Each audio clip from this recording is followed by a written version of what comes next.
The galaxy had changed. The whispers of the Titan-class warship and its crew spread faster than any fleet could travel. Every civilization, from the smallest mining colonies to the largest empires, now understood the truth. Humanity was no longer a minor species. Humanity had risen, and it could not be ignored. The Galactic Council convened once more, this time in full assembly. Delegates filled the chamber, their faces tense, their bodies betraying nervous energy.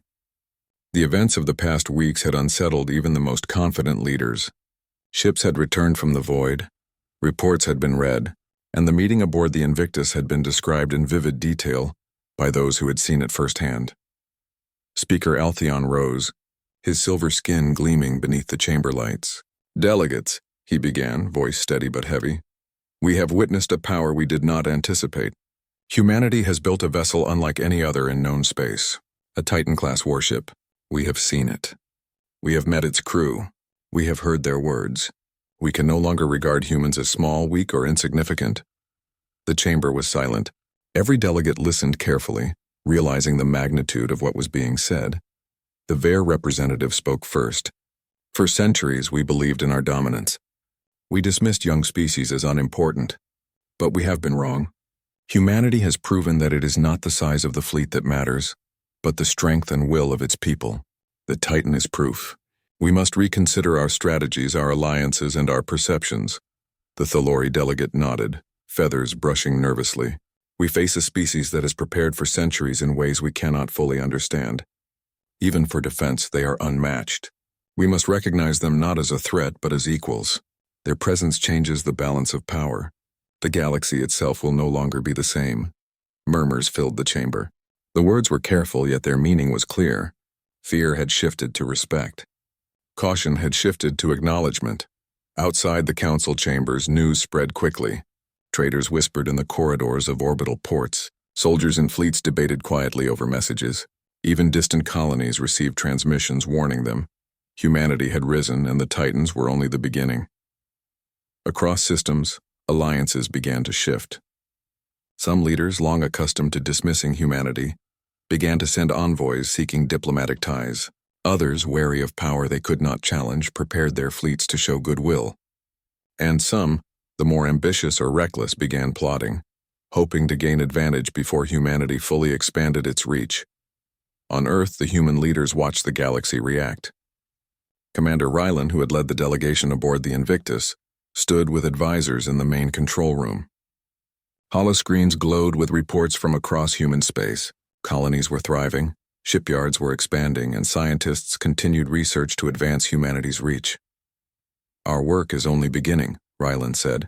His tone was calm but filled with resolve. "The Council and their fleets now understand us.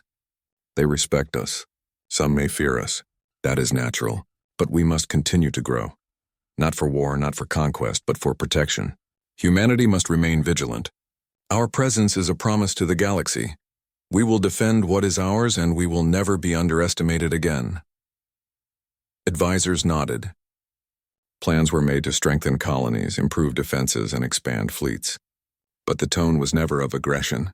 Every action was measured, precise, and defensive in nature. Humanity's rise was not about fear. It was about responsibility. In the distant reaches of space, other species reacted in their own ways. The Ver strengthened patrols, ensuring no unknown force could threaten their systems.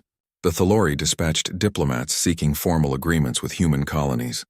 The Zaith began analyzing human technology, not to copy it, but to understand it, acknowledging that a new era had begun. Even smaller, previously overlooked civilizations felt the ripple. The knowledge of humans' capabilities spread like light through dark corners. Younger species, once vulnerable, found hope in humanity's example.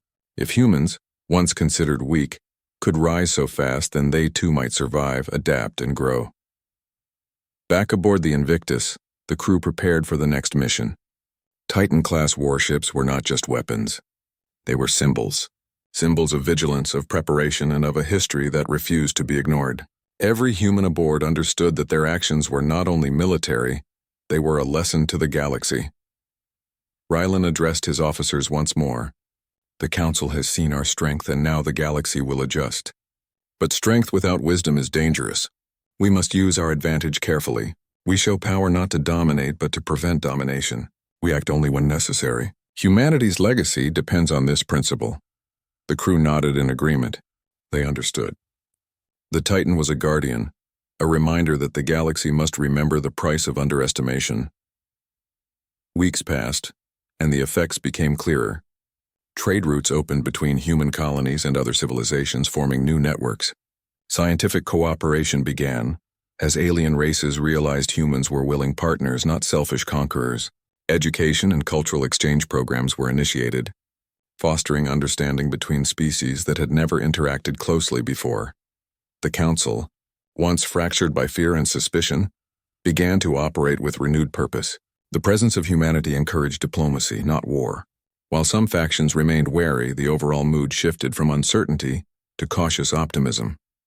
Even within the Council, older leaders admitted their mistakes. They had dismissed humanity for centuries, seeing only weakness and youth. They had ignored persistence, innovation, and the unbreakable human spirit. And now they understood that the Titan was more than a ship. It was the embodiment of a race that refused to be overlooked. Speaker Altheon addressed the assembly one final time.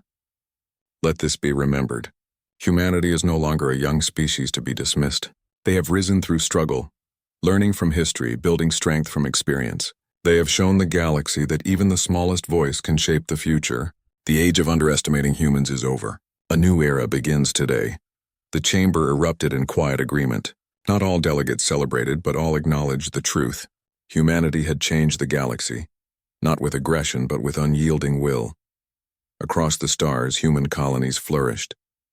Shipyards expanded to build more Titan-class vessels, each carefully planned and engineered. Scientists pushed the limits of technology. Soldiers trained not for conquest, but for protection. Humanity's presence in space became a stabilizing force. Where once there was fear of unknown threats, there was now respect for the human race. Traders, explorers, and diplomats found that negotiations with humans were direct, fair, and reliable. Humans had earned the galaxy's attention, and with it came influence, alliances, and trust. Even rivals came to understand a critical truth. Humanity did not seek domination. Their power was absolute only when challenged, yet they chose restraint. This principle, more than their titans or fleets, became humanity's greatest strength. They were not feared tyrants, they were guardians, a stabilizing presence in a chaotic galaxy. Young species looked to humanity for guidance. Older species studied them for insight. Humanity's rise had inspired a new understanding, that power alone was meaningless without purpose, and strength without restraint was destructive. As the void stretched endlessly, the Invictus glided silently among the stars. Its massive hull reflected nebula light, a symbol of vigilance and patience. Other Titans now joined it, forming a fleet that was both a shield and a statement. Humanity's reach had expanded, but its purpose remained constant: protection, preservation, and respect for life. Commander Ryland stood at the bridge, looking at distant stars. "We have shown the galaxy what we can do," he said quietly. "Now we continue to watch, to learn, and to ensure that our people are safe. Let every civilization know this. Humanity will rise not for war, but to prevent it. And the Titan is only the beginning." His words carried across the ship, through the fleet, and into every corner of human space. They were a promise to the galaxy and a warning to those who might forget the lessons of history. And so, a new dawn began in the stars. The galaxy had witnessed humanity's rise from obscurity to prominence. They had seen strength forged through struggle, resilience honed by experience, and wisdom tempered by restraint. The era of underestimating humans was over. Every civilization would remember this.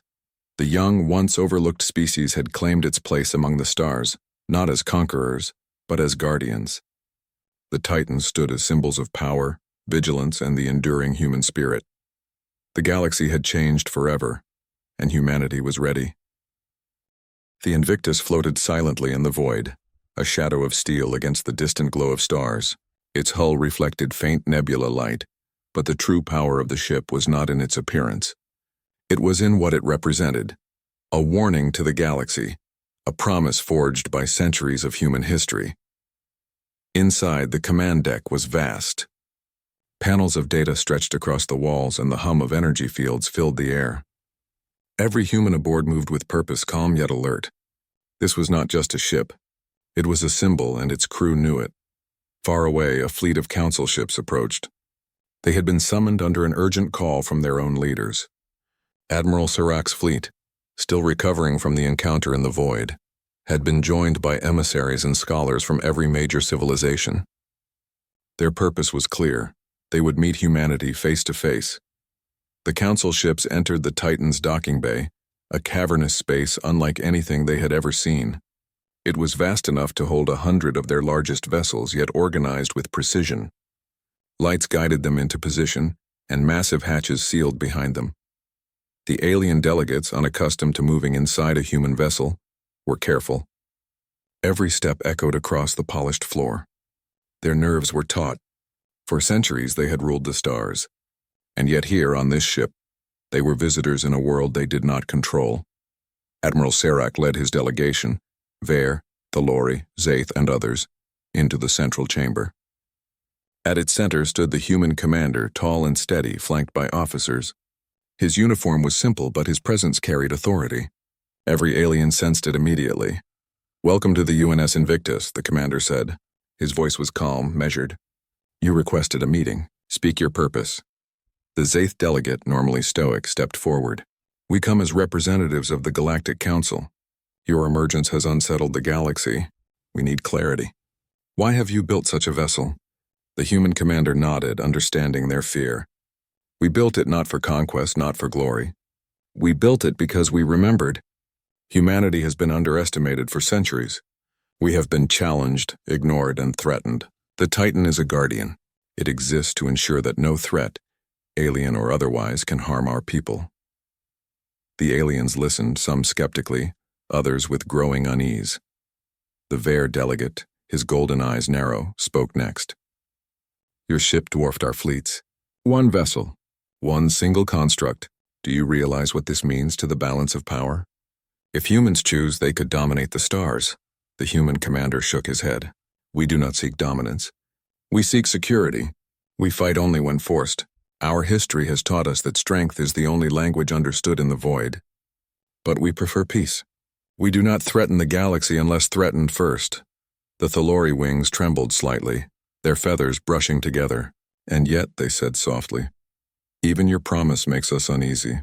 A race that can build titans, even for defense, changes everything." The human commander leaned forward slightly. "Change is not always bad. But make no mistake, humanity will not kneel. If our homes, our colonies, or our people are threatened, the Titan is only the first response." Silence filled the chamber. For the first time in history, the most powerful civilizations in the galaxy had to accept that their dominance was no longer absolute. A Zaith historian stepped forward. "Tell us, humans, how did you reach this point so quickly? How could a young species achieve what generations of others could not?" The commander's eyes softened. "By learning from the past. Every war we lost taught us something. Every colony we defended, every threat we survived added knowledge. We remembered the mistakes of others and turned them into our strength. The Titan is the sum of our history." The council delegates absorbed the words, some in disbelief. They had always thought humans were weak, small, and inexperienced. And now they realized that those very traits, perceived as weaknesses, had become the foundation of their strength. "Your persistence," Sirac muttered, "your ingenuity. It is unlike anything we have seen. You are not just strong, you are relentless." The human commander's lips curved slightly in acknowledgement. "We do not break, we bend. And then we rise again. The galaxy may not understand us fully, but this is who we are.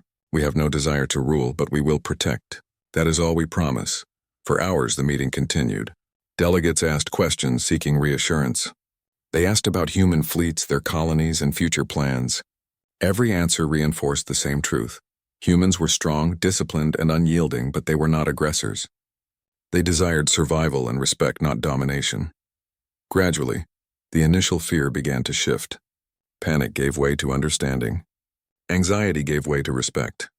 The council delegates realized that the Titan-class warship and the humans who commanded it were not a threat to the galaxy. They were a warning to those who underestimated them. Even Admiral Sirac, the hardened Vare warrior, felt the change. He had approached the meeting expecting hostility, perhaps even confrontation. Instead, he found clarity. Humanity did not demand surrender. They demanded recognition of their strength, and a promise that they would not be ignored again. After the formal discussion, the delegates were given a tour of the Titan. They saw the vast hangars, engineering bays, and command centers. They marveled at the efficiency and precision of human design. It was not just size that impressed them, it was thought, planning, and purpose. In every corridor, humans moved with calm confidence. Nothing was wasted. Every corner of the ship spoke of preparation, of lessons learned over centuries. Even the smallest details, the storage systems, the maintenance bays, the navigation controls, reflected discipline and foresight. One Thalori delegate whispered to another, "This is not just a ship. It is a testament. They have built a future from memory and struggle." The second nodded, feathers brushing lightly, "And we ignored them for so long." As the meeting concluded, the human commander addressed the council delegates one last time. "We do not seek enemies, but we will not allow threats to our people. The Titan is our statement not of conquest but of resolve. Take this back to your council. Remember it. And remember humanity. Underestimate us no more." With that, the delegates returned to their ships. The docking bays sealed and the council fleet departed. The Invictus remained, gliding silently through the stars, its mission unchanged: vigilance. Outside, the galaxy began to whisper again. This time the whispers were different. They spoke not of fear alone but of respect. Humanity was no longer the young, weak species that many had dismissed. Humanity was a force that had earned recognition through resilience, ingenuity, and unbreakable spirit, and the Titan-class warship stood as proof. Back on the Invictus, the crew watched the council fleet disappear into the distance. The human commander turned to his officers, voice calm but firm. "We have shown them who we are. Our work is not finished. Humanity will continue to grow. We will build, prepare, and protect. But always remember, our strength is our history. We do not seek war, but we will meet it if necessary." Every officer aboard nodded, understanding the weight of their duty. This was not just a ship, not just a fleet.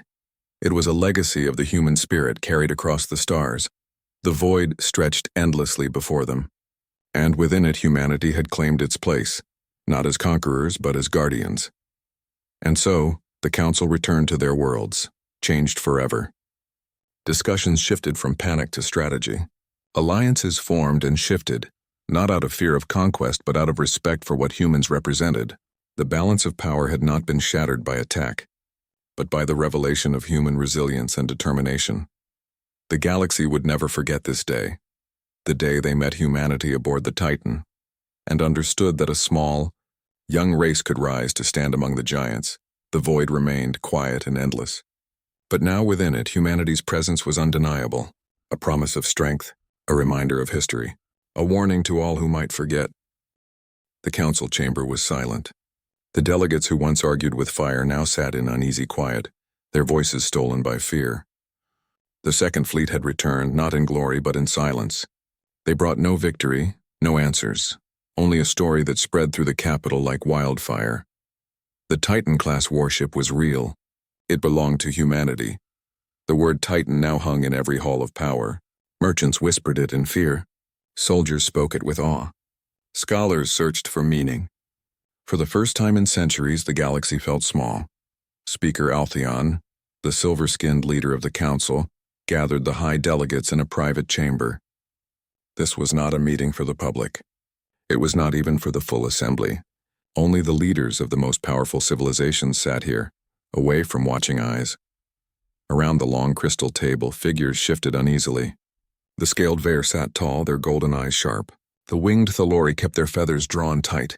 The crystalline Zaith glimmered faintly, but even their hard faces showed cracks of worry. Altheon broke the silence. "You have all heard the reports. Humanity has built what none of us believed possible. A Titan-class warship." The Zaith delegate's voice rang like stone striking stone. "It is not possible. No species rises so fast. No species builds what even we could not." The Vare delegate growled low. "And yet it stands. My admiral does not lie. The Titan dwarfed his fleet. He said it could crush them in moments, and he is not a coward." The winged Thalori spread their feathers slightly, a nervous habit. If this is true, then the question is not how but why. Why would humanity build such a thing? They are not conquerors. Altheon's luminous eyes narrowed. Perhaps it is time we remember who humanity truly is. Too long have we ignored them. Too long have we dismissed their strength. We will study their history. We will uncover what we chose not to see. And so the council historians were summoned. Records long forgotten were pulled from archives. Reports from old wars, old treaties, old conflicts resurfaced. For days, scholars and aides worked without rest. They pieced together fragments of the human story, building a picture that had been ignored for centuries. What they found sent chills through the chamber. One report, centuries old, spoke of the first time humans had met the Veer. It was during a border skirmish, when human colonies were small and fragile. The Veer had expected easy victory. Instead, they found human ships refusing to retreat, fighting until their hulls were torn apart. Survivors fought on the ground with nothing but broken tools and raw determination. The Veer had withdrawn, unsettled by a species that fought like cornered predators. Another record came from a trade war with the Thalori. The Thalori had blockaded human stations, expecting surrender within weeks. Instead, humans found ways to bypass the blockade, using hidden routes, recycled parts, and sheer ingenuity. By the time peace was signed, the Thalori admitted privately that the humans had outmaneuvered them with nothing but willpower.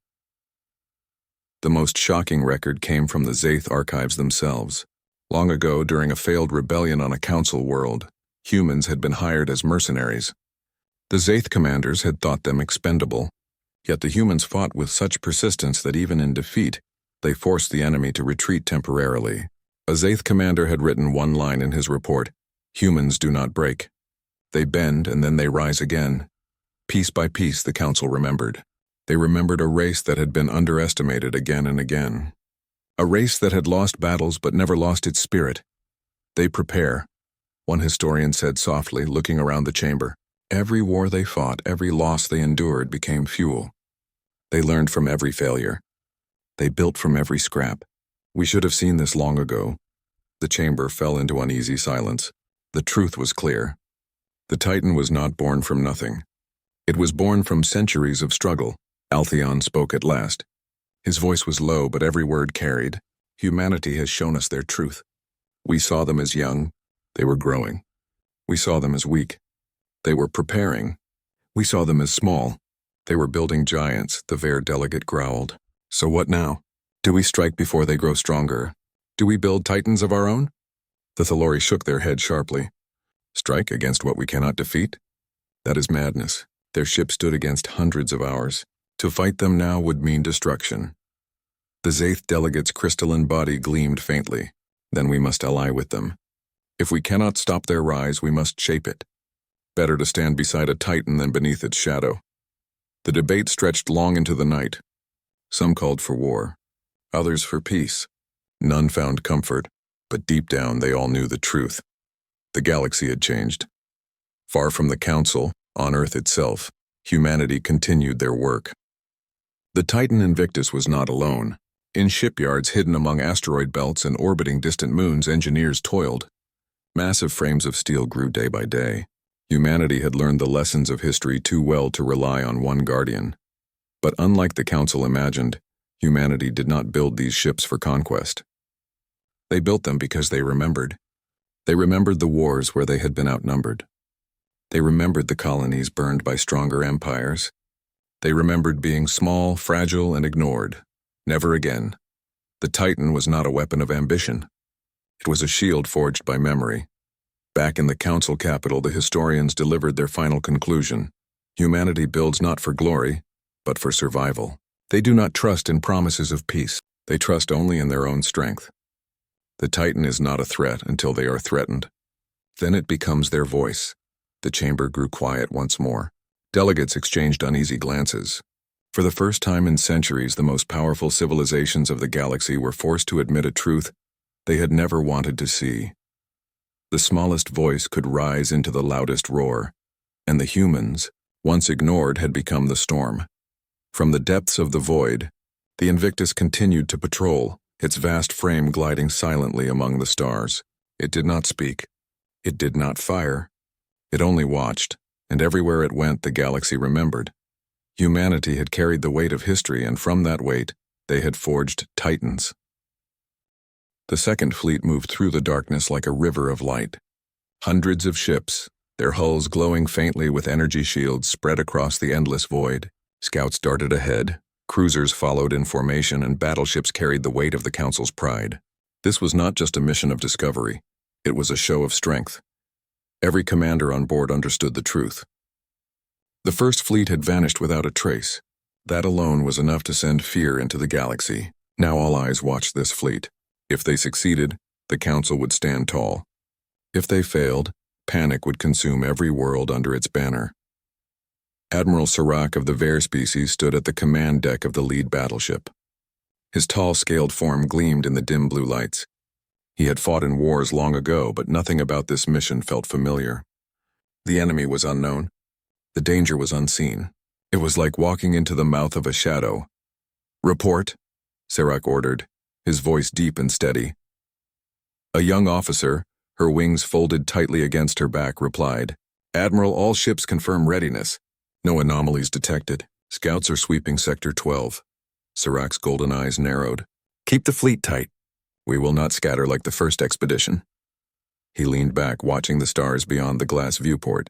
The void was endless, yet something about it felt heavy, as if the stars themselves were holding their breath. Hours passed. The fleet moved deeper into the uncharted sector. At first, everything seemed normal. Clusters of asteroids, the faint glow of nebulae, the static of distant radiation. But slowly, patterns began to form. Scouts reported strange readings. Space itself seemed to ripple at the edge of their sensors. Shadows appeared where no object should exist. Ships lost communication for brief moments, their signals scrambled by unknown interference. The fleet grew restless. On smaller vessels, crews whispered nervously. Officers barked orders, trying to keep discipline. Everyone remembered what had happened to the first fleet. At last, a scout ship sent a signal. "Contact. Large object emerging. Coordinates locked. It's enormous." Admiral Serac straightened, his claws tightening on the command rail. "Put it on screen." The main display flickered, then stabilized. At first, there was nothing, just darkness, deep and endless. Then slowly, a shape began to form. It was as if the void itself was opening. A shadow stretched wider and wider, darker than space around it, until it revealed structure. Metal gleamed faintly. Lines of light ran across its surface. The size was staggering, larger than any dreadnought, larger than any station. Gasps filled the command deck. One officer whispered almost to herself, "That's not possible." Another stammered, "It's bigger than a moon." The ship, if it could even be called that, moved with a slow, deliberate grace. It was not rushing. It did not need to. Its presence alone bent the silence of space. "Admiral," the winged officer said, her voice shaking, "our systems classify it as Titan class." The word spread through the fleet like fire. Titan class, a name that had lived only in theory, in whispers of impossible designs. No council race had ever built one. No one had the resources, the knowledge, or the will. And yet, here it was, sliding from the void like a nightmare given form. Serac forced his voice to remain steady. "All ships hold formation. Do not fire until ordered." But inside, even he felt a weight pressing on his chest. This was no ordinary warship. This was a declaration written in steel. The Titan did not attack. It simply drifted forward, its surface alive with faint lines of energy. Smaller ships, like insects, seemed meaningless beside it. The fleet's sensors strained to measure its mass but failed. Its size defied calculation. "Admiral," an officer said, "it's hailing us." "Signal is simple." One word repeated, Serac's scaled brow furrowed. "Play it!" The bridge filled with a voice. Not alien. Not strange. It was firm, deep, and unmistakably human. "This is the UNS Invictus. Identify yourselves." For a long moment, silence reigned. Every officer froze. Every crew member stared at the display in disbelief. Humans. In the Council, humanity had always been a small power. They were known for stubbornness, creativity, and courage, but they lacked numbers, lacked influence. They were considered young, barely climbing into the stars. Many leaders had dismissed them as ambitious but harmless. And yet here they were. The Titan was theirs. Admiral Serac exhaled slowly, his golden eyes fixed on the vast ship. He realized the truth at once. The Council had underestimated humanity. The whispers were not of beasts, not of anomalies. They were of a race that refused to be ignored. "Open a channel," Serac ordered. The comm screen flickered again, and a human face appeared. A commander in dark uniform, eyes calm and unwavering, stood against a backdrop of the Titan's massive bridge. His voice carried no arrogance, only certainty. "You enter our sector without invitation. State your purpose." The Council officers on Serac's bridge exchanged uneasy glances. To be addressed like this by humans was unthinkable. But none of them could deny what they saw outside the viewport. Serac inclined his head. "We are the Council fleet. We came investigating disturbances in this region. We did not expect to find you." The human commander's gaze did not waver. "Then now you know, turn back. The void you seek is under our watch." The simple word struck harder than weapons. The void under their watch? The Council had claimed the galaxy for centuries. No single species dared to challenge them. But humanity had spoken without hesitation. On other ships, Council crews whispered in disbelief. Humans, how could they build such a thing? Where did they find the resources? This changes everything. The fear of the unknown had transformed into a new fear, the fear of humanity itself. Admiral Serac felt the balance of power shifting in real time. He had fought wars, seen empires rise and fall, but nothing compared to this. The Titan-class warship before him was not just a machine. It was a message. The galaxy would never be the same again. The human commander spoke once more. "Go back to your council. Tell them humanity seeks no conquest. But if threatened, we will not kneel. The void is wide enough for all, but it will not swallow us." With that, the signal ended. The Titan did not move further. It simply remained like a mountain of steel anchored in the stars. Serac knew then that firing a shot would be meaningless. Their weapons would scratch, nothing more. The fleet, though vast, was fragile compared to this colossus. He gave the only order he could. "Signal the fleet. We return." As the Council fleet turned, the whispers began again. Whispers that would spread across the galaxy faster than any ship. Whispers of a young race that had built the impossible. Whispers of a Titan that had shattered the balance of power. The Council had thought humanity small. They would never make that mistake again. And in the silent void, the UNS Invictus waited, its steel hull glowing faintly against the starlight, its presence a warning to all who dared forget what humans could achieve. The Galactic Council chamber was a masterpiece of alien architecture. A vast dome of transparent crystal arched over the assembly hall, giving every delegate a view of the swirling stars beyond. The chamber floated in the center of the Council's capital world, a shining city built on ancient wisdom and centuries of peace. It was a place where wars were supposed to end, not begin. But today the air inside was heavy with fear. Delegates from hundreds of species filled the curved tiers of seats. Some were tall and armored, others small and fragile-looking. Some had many eyes, others none. All of them were leaders, representatives of the oldest civilizations in the galaxy, and every one of them had come here for the same reason, the whispers. Strange reports had been arriving for weeks. Fleets going missing in uncharted space, trade convoys sending one last frantic transmission before vanishing, patrol ships drifting back empty and broken, their crews gone. Nobody knew what was happening.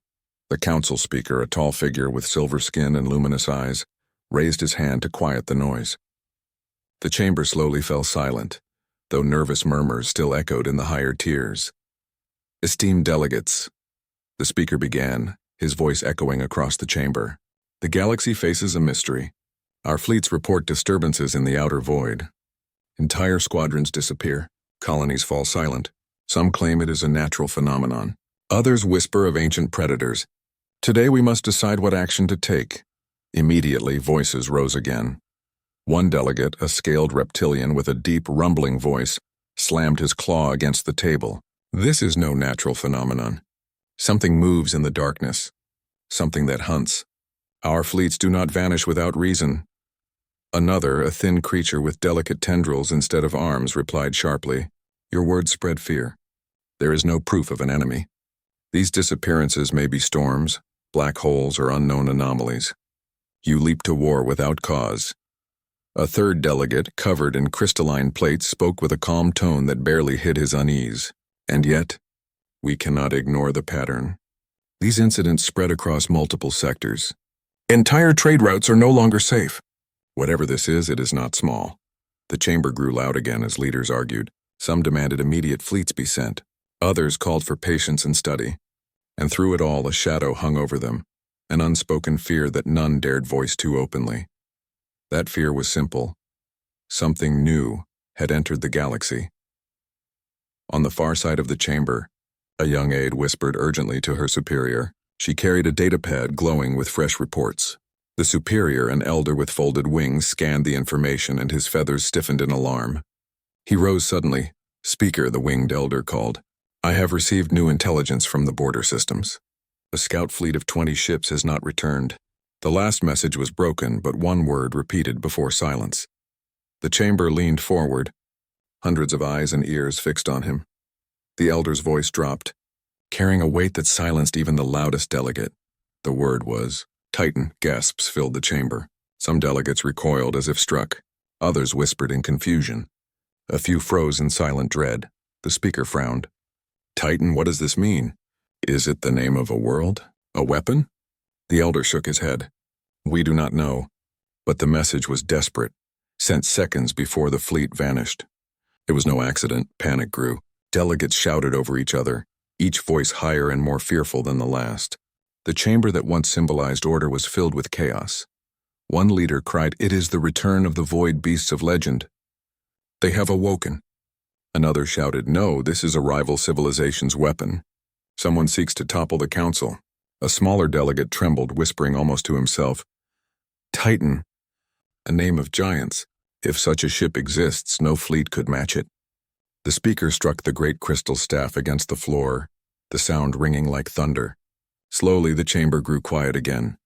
"Enough," the speaker declared. "We will not surrender to fear. We will act with reason. We will send another fleet, larger this time, escorted by scientists and envoys. They will investigate the void. They will uncover the truth behind these whispers."